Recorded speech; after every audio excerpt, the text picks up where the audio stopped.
High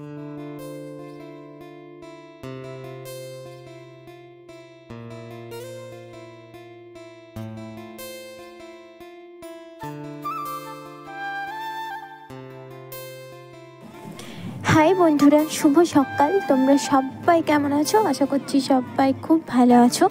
যে যেখান থেকে আমার ভিডিওটা দেখছো তোমরা সকলেই সুস্থ এবং ভালো আছো।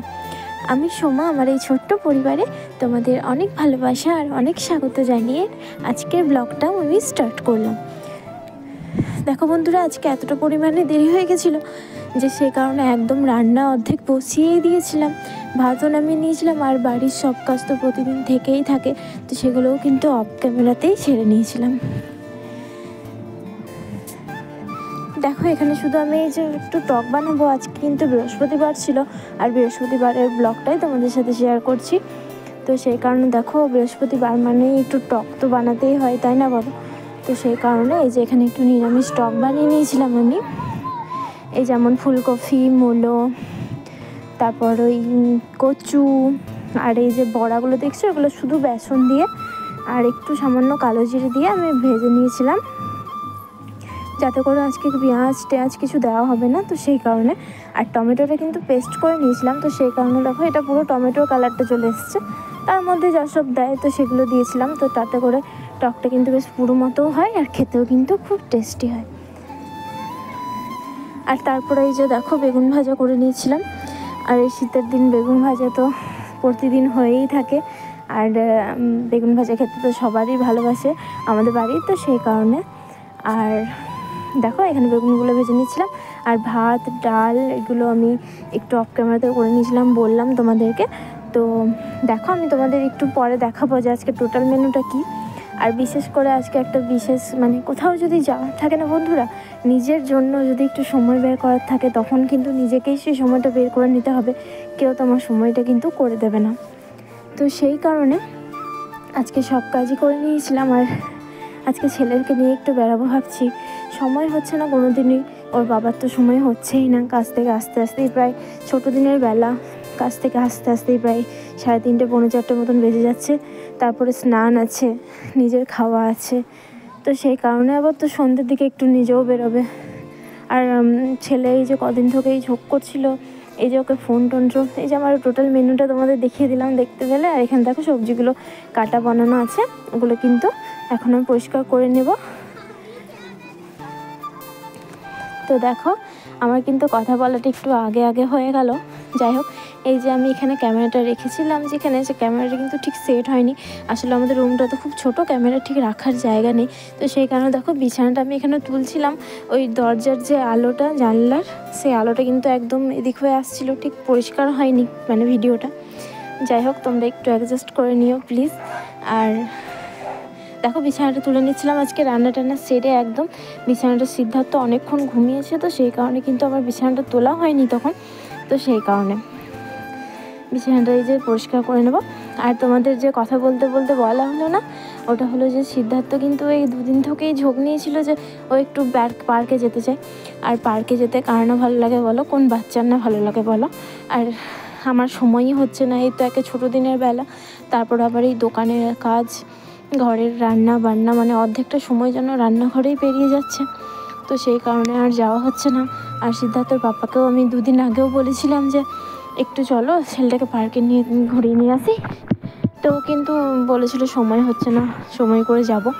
তো আমি ভাবলাম যে আমার আজকে এমনিতেও একটা জায়গায় যাওয়ার ছিল, একটু দরকারি কাজেই। তো এই যে আমাদের সামনে একটু ব্লগ আছে, ওই ব্লগে যাওয়ার কথা ছিল, তো সেই কারণে ভাবলাম যে তাড়াতাড়ি কাজগুলো সেরে নিই। আর সেই যে বেরোবো ওই 3টের সময় যেতে বলেছিল, 3টের সময় বেরোবো, তো 3টের সময় বেরিয়ে আর ঘর আসবো না, একদম রেডি হয়ে বেরিয়ে যাব। 4টের সময় হয়তো পার্কটা খুলবে, একটু পার্কটা ঘুরে তারপরেই যাব। তো দেখো আমি কিন্তু চলে এসেছিলাম একদম টোটোতে।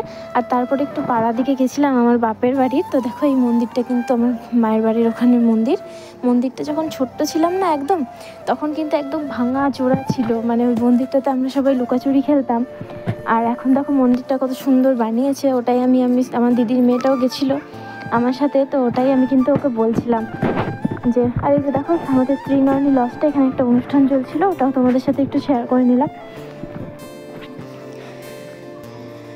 আর তারপরে দেখো এই যে পার্কেও পৌঁছে গেছিলাম।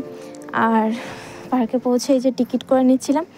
আর সিদ্ধার্থ দুদিন ধরে বলছি না, ওই যে ফোনে ভিডিওগুলো দেখে, এই পার্কটা দেখে, তখনই মা বলে মা আমি পার্কে যাব। তো সেই কারণে আরও বিশেষ করে ভাবলাম না, ছেলেটাকে একটু সময় দিই। ওটা আর সময় দেওয়া হয় না, কিছুই হয় না, এই ঘরের কাজের চাপে বলো, এই শুধু খাওয়ানোর সময়টা হয়তো একটু সময় দিলাম বা একটু হয়তো কথা বললাম, খেললাম, এমনিতে আর সময় দেওয়া হয় না গো ছেলেটাকে সারাদিন এই কাজের মধ্যে। আর পার্কে এলেই না সিদ্ধার্থ ভীষণ আনন্দ পায়। পার্কে বলো বা মেলা যেতে তো ভীষণই ভালোবাসে, আর পার্কে যেতেও কিন্তু ভীষণ ভালোবাসে। তো ওর জন্যই বিশেষ করে সময়টা বের করে আমি এলাম, যে না একটু ছেলেটার সাথে সময় কাটাই, ওরও ভালো লাগবে, আমারও ভালো লাগবে। আর কি বলেছো, এই যে দিদির মেয়েটা দেখতে পাচ্ছ, ও কিন্তু আমার এই যে টুকিটাকি কোথাও বেরোতে যাওয়ার মানে সঙ্গী একটা বলতে পারো। মানে এই পাড়ার সবার সাথে ঠিক আমি মানে বেরোই না ঘর থেকে, না বলে তো ভুল হবে, কথা বলি সবই করি, কিন্তু ওদের সাথে মানে হুট করে আমি কোথাও বেরোতে পারবো না, এরকম বন্ডিংটা নেই আসলে। তো সেই কারণে এই যে দিদির মেয়েটাকে দেখতে পাচ্ছ, ওকে নিয়েই কিন্তু আমি সব জায়গায় যাই। এই যে বলে সিদ্ধার্থ যে ছোটো, এখন ওকে নিয়ে আমি একা একা বেরোতে পারবো না, কারণ মানে এই যে কোথাও কিছু কিনলাম মনে করো বা কিছু, তো তখন আমার একটু অসুবিধা হবে, ছেলেটাকে দেখবো না, আমি জিনিসটা কিনলাম তাকে পেমেন্টটা করবো, তো এরকম একটা ব্যাপার। আর সবথেকে বড় কথা, ওকে আমার নিয়ে যেতেও খুব ভালো লাগে, খুব সুন্দর একটা বন্ডিং আমাদের মধ্যে। আমি ওর সম্পর্কে মামি হই, আর ও আমার দিদির মেয়ে হয়। তো কখনো রাগ করি, কখনো বকি, কখনো মানে সব রকম করি, কিন্তু ওর সাথে আমার বেশ সম্পর্কটা খুব ভালো।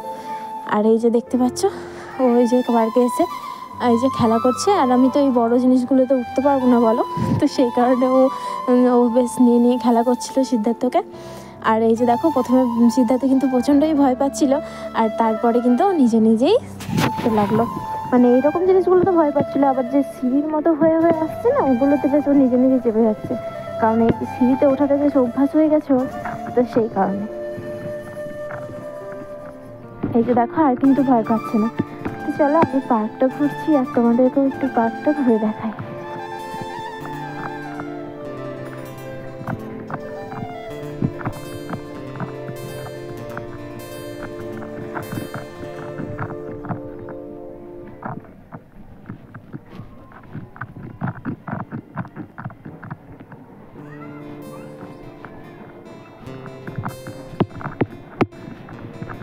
আমরা যখন গেছিলাম তখন কিন্তু পার্কটা প্রায় অনেকটাই ফাঁকা, কারণ এই যে বললাম 3টের সময় বাড়ি থেকে বেরিয়েছিলাম, আর কিন্তু আমাদের যেতে প্রায় ওখানে সময়টা একটু কাটালাম, মানে ওই যে কাজটা ছিল সেটা করলাম, তারপরে ওই যে বললাম একটু মায়ের বাড়ি এসেছিলাম।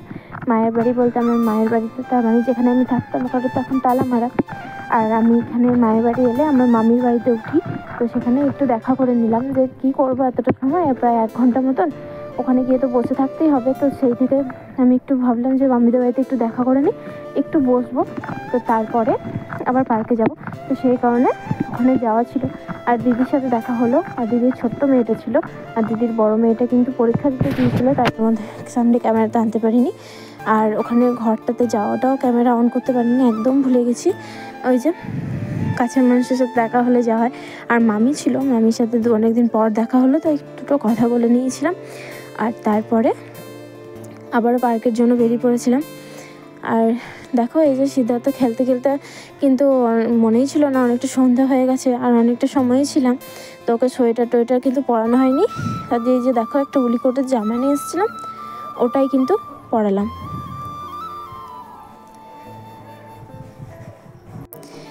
তো দেখো সিদ্ধার্থকে কিন্তু এর আগে অনেক দিন আগে পার্কে নিয়ে এসেছিলাম ওর বাবার সাথে, এই জায়গাটাতেই বসেছিলাম, আর এই যে জোকারটা দেখছি, ওই জোকারটা দেখে কিন্তু ও ভীষণই ভয় পাচ্ছিল জানো। আর ওইটা কিন্তু ওর মনে আছে যে জোকারটা দেখে ও ভয় পাচ্ছিল, আর ওর বাবা বলছিল বাবু যাস না, ভূত ভূত।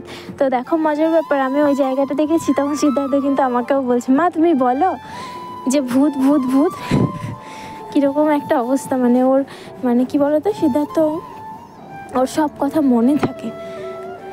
তো এই যে দেখো সিঁড়ির মতন দেখছো, এইটাতে উঠতেও কিন্তু খুব ভালোবাসে, তো দেখো নিজেই কেমন উঠে যাচ্ছে, তাও মানে ভয় লাগছে, তো যদি পাটা বাই চান্স স্লিপ পেটে যায়, তো সেই কারণে আমি বললাম যে তুইও যা ওর পেছন, কারণ বলো তো এই যে ফাঁকাগুলো রয়েছে না, বাই চান্স তো ছোট্ট ছেলেও একটু পাটা বাই চান্স যদি মাঝে ভরে দেয় ভুল করে, তো খুব রিস্কি একটা ব্যাপার। তো দেখো প্রায় সন্ধ্যা হয়ে গেছিলো, আর এই যে লাস্টে সব মেলা মানে সব ঘুরে নিয়েছিলাম, তারপরে কিন্তু আমরা ওই ঘোড়াটাতে চেপেছিলাম। আর তারপর দেখো এই যে পার্ক থেকে বেরিয়ে গেছিলাম, প্রায় সন্ধ্যা, দেখতে পাচ্ছ চারিদিকে লাইটগুলো জ্বলে গেছে, প্রায় সন্ধ্যা হয়ে গেছে। আর সিদ্ধার্থ কিন্তু বলছে না মা আমি পার্কেই থাকতে চাই, আমি যেতে চাই না। তো দেখো পার্কের সামনে এই যে একটা দোকান ছিল, এখান থেকে 2টো রোল নিয়েছিলাম আমরা, তো সেই কারণে একটু বসেছিলাম। আর এই যে দেখো আমার শিউরি, ঠিক আছে। তোমাদের আমার বন্ধুরা যে যেখান থেকে বলছো, তো অবশ্যই তোমাদের মানে তোমরা যেখানে থাকো সেখানকার মানে জায়গাটা অবশ্যই আমাকে কমেন্টসে জানিও। আমার কিন্তু সিউড়িতে বাড়ি, মানে সিউড়ি বাড়ি বলবো না, ঠিক করিধাতে বাড়ি, কিন্তু সিউড়িটাও ঠিক আমারই শহর, তো সেই কারণে। তো তারপর দেখো আমাকে না বাড়িতে বেরোনোর সময় মা বলেছিল যে মেলাটা না শেষ হয়ে গেছে, কিন্তু আমি জানি মেলা শেষ হয়ে গেছে, তো সেই কারণে ওই যে সামনের দোকানটা দেখলে ওখান থেকে না আমরা ওই যে রোল বললেন, রোল 2টো রোল অর্ডার করে দিয়েছিলাম, তো ওটাই খেয়ে নিয়েছিলাম আমি আর আমার দিদির মেয়েটা। আর সিদ্ধার্থ তো রোল খেতে পারে না, মানে ওই হালকা মানে ঝাল ছাড়া ওই ওপরে যে ডিমটা থাকে, ওই ডিমটা একটু আর ময়দাটা একটু সামান্য, ওগুলো নিয়ে একটু একটু করে খাইয়ে দিয়েছিলাম ওকে। তো তারপর দেখো এই যে আমরা মেলাতে চলে এসেছিলাম।